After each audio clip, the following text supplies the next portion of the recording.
What's up, guys? It's your boy Zeolite here, and I know it's been a really long time since I uploaded, and I'm sorry about that, but with this new information about Pokemon Sword and Shield, I just felt like I had to make a video and talk about it.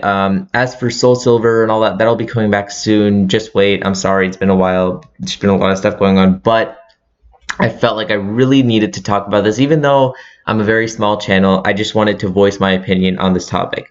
So for those of you who may not have heard of what exactly I'm referring to, basically what Game Freak, or specifically Junichi Masuda, has announced is that in Pokemon Sword and Shield, there will be no national dex. And some of you might be thinking, oh, well, Ultra Sun, Ultra Moon doesn't have a national dex. What's the big problem?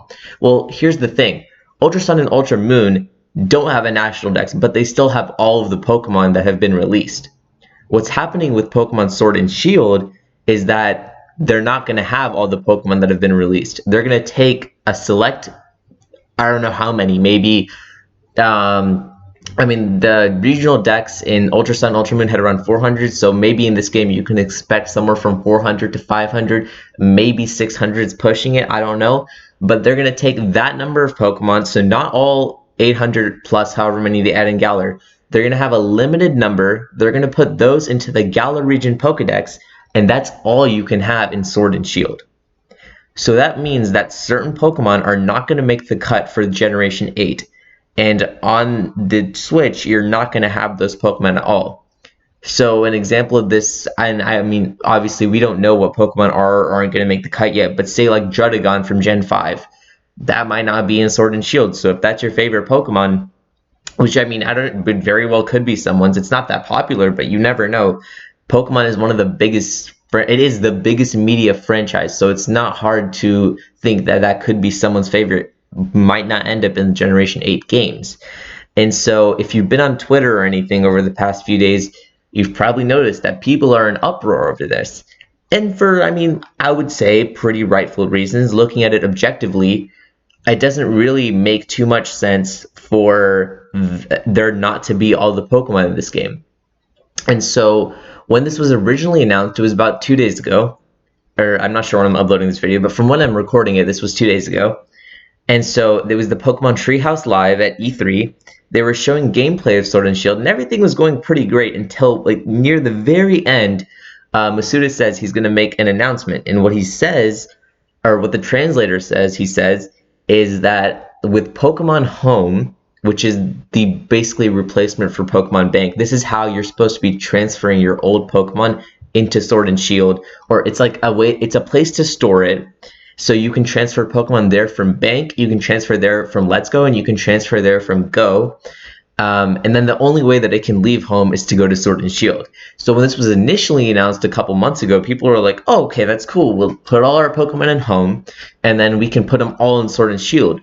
But what Masuda has said is that Pokemon Home can only transfer Pokemon that are in the Galar regional dex to Sword and Shield. So if, like, let's just use Druddigon, as I've said earlier, if Druddigon is not in Pokemon Sword and Shield, or it's not in the Galar region dex, if we transport Druddigon from, say you have it in, you found a shiny Druddigon in Ultra Sun and Moon, you transfer it up to Pokemon Home, but it's not in Sword and Shield, not only can you not put that Pokemon back in Ultra Sun, Ultra Moon, you can't put it into Sword and Shield, and it's stuck in Pokemon Home. So this poses an even bigger problem, because what you've essentially done is you've created like a Pokemon purgatory where these Pokemon are now stuck. They can't go to the next main series game, and they can't go back. So this is why, like, I'm just trying to explain what everyone's problem is with this decision. The fact that certain Pokemon are not going to be included in the next main series game is, like, I probably don't even have to explain it, but it's a little unsettling, isn't it? The fact that your favorite Pokemon might not make it into the next main series game. And so Masuda recently, I believe it was yesterday, did an interview, and I might provide the link to that in the description. I'm sure other YouTubers have talked about it as well. He did another interview where the interviewer asked him, I can't remember the guy's name right now, it's like United Gamer or something like that. But he asked him, and he said, so what's up with the decision to be removing Pokemon from Sword and Shield? And his reason, or Masuda's reason, was that they wanted to, how do I put this? They wanted to like they wanted to focus on the competitive battling scene in Sword and Shield, and therefore they felt that removing Pokemon would help them do this. Okay, and they also said that they always knew that there would be no way to, like, there would be a point where they could not have all the Pokemon in one game, and they felt this was a good place to start. Okay, so let that sink in for a second. Here's my problem with that. If you want to liven up the competitive scene by not having certain Pokemon, then you could just ban them from competitive battling. That's not a good reason to completely not have them in the game, right? Like, if you don't want like Landorus T running around in competitive battling, you don't want Toxapex in there, you don't want Ash Greninja. Let's be honest, Greninja is going to be in the game because everyone. Game Freak seems to think that everyone loves Greninja, which Greninja is cool, but they really push it a lot. Anyway, I'm going off topic. If they don't want Landorus or something in competitive battling, then they should just ban it from battling, not completely remove it from the game. And because of that, I feel like the whole competitive battling excuse is not really viable, because that's not, like, that can't be the reason that they're not adding them.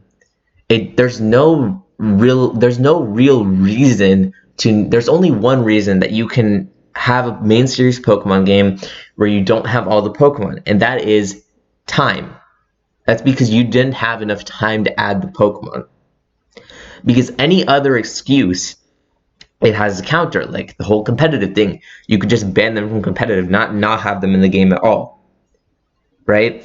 So and like. Here's what I'm trying to get at. The reason that they're not adding every Pokemon into Sword and Shield is not because they think that it'll help competitive or whatever. It's because they don't have enough time to do it. That is the only reason. They do not have enough time to model the Pokemon into Sword and Shield by the release date. Now, some of you guys might be thinking, oh, well, I mean, I'd be fine with them delaying the game to add these in, but you have to realize, with how big of a media franchise Pokemon is, if they delay their game, that doesn't just, like, that causes a ripple effect, because then that affects the anime, that affects their trading card games, that affects, what was I gonna say? Yeah, the anime, trading card games, it affects their toys, it affects everything if the next main series game is delayed. That's why they pump out a game every single year, because they're able to market more off of that. And so what I'm hoping happens is that eventually, after Pokemon Sword and Shield are released, they initially will release with the Galar Pokedex, and I hope that after seeing how devastated the fans are that all the Pokemon won't be in the game, hopefully Game Freak decides that maybe around the time they release Pokemon Home, which is supposed to be early 2020, maybe by then they'll have enough time to touch up the 3D models of all the Pokemon and release a DLC pack with Pokemon Home, and hopefully that DLC pack contains the National Dex and you can have all the Pokemon in Sword and Shield. That's what I hope happens. And that would make sense. They don't have to delay their game, and they can then add everyone's Pokemon. Every Pokemon can be in Pokemon Sword and Shield, and it'd be fine, because that's how it usually is with most games. They initially release with, you can only get the Pokemon that are in their regional decks, and then once the transfer system comes out, you can add them in. The only difference with Sword and Shield is that all those other games, they already had every Pokemon coded in. The national decks already existed. You just couldn't get the Pokemon until the transfer system came out. In Sword and Shield's case, the whole problem is, and that some people aren't understanding, is that these Pokemon, as per the announcement, are plainly just not going to be coded into the game. Like, there literally will not be a file for that Pokemon. You can't transfer, let's say, go back to Druddigon. You can't bring your Druddigon into Sword and Shield because there's no sprite coded in. There's no 3D model. There's no moveset. There's no data about Druddigon in that game because Game Freak has plain not coded it. So that's the whole problem. And so if the main problem is time, I hope that Game Freak decides that, you know what, our fans really, really care about having all these Pokemon.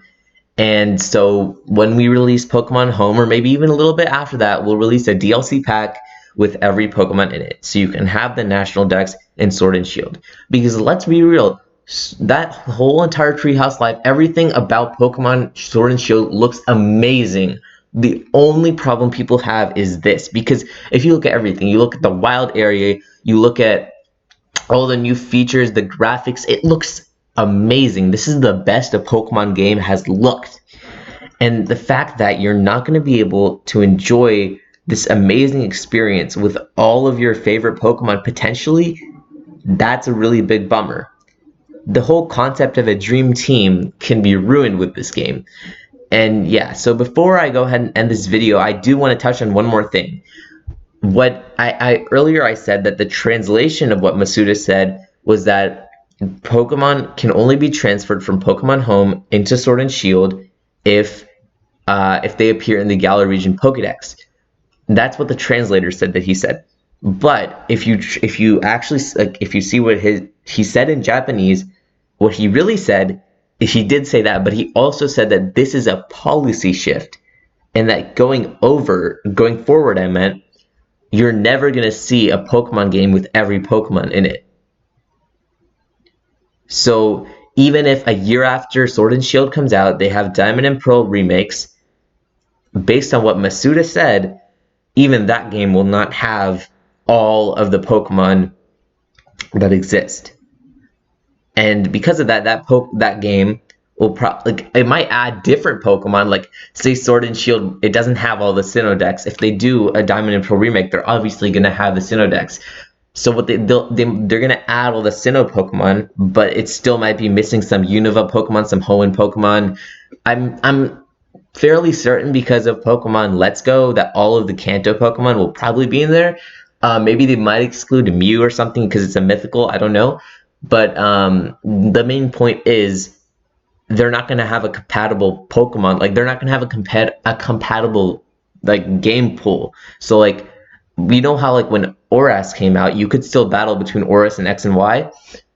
If Diamond and Pearl comes out with a different Pokemon pool than Sword and Shield, then those games won't be compatible. You won't be able to trade and battle between them, which creates an even bigger problem.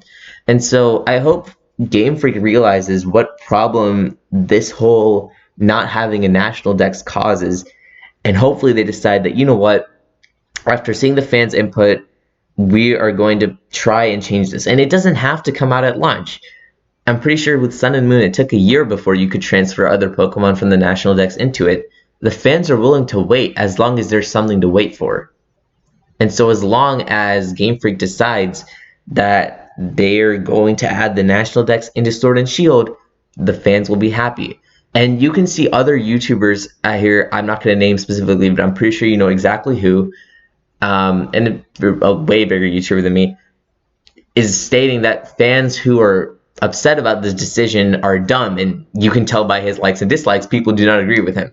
And what I'm pretty sure, maybe he's just being ignorant, or maybe he just wants to stay on the side of Game Freak, which, you know what, you do you. It's not petty for Pokemon fans to be upset about this, because you play Pokemon, like, their whole catchphrase is "gotta catch 'em all," and you've probably heard this 100 times by now, and you've probably seen that picture floating around where it says "gotta catch 'em all," and then they crossed out the "em all" and put "some of them." It just doesn't feel right for you to have a main series game with not all the Pokemon. And I feel like, you know, I'm kind of rambling at this point, but I hope you guys just kind of get the gist. So this is what's going on with Sword and Shield. That's why people are obsessed, and that's my take on it. And so I don't even know how many people are going to see this video. It might get like 3 or 4 views. It's fine. But if you want to say anything, leave your opinions down in the comment section below. And Soul Silver will be returning soon. So it's been your boy Zeolite. I guess I'll see you guys soon. Peace.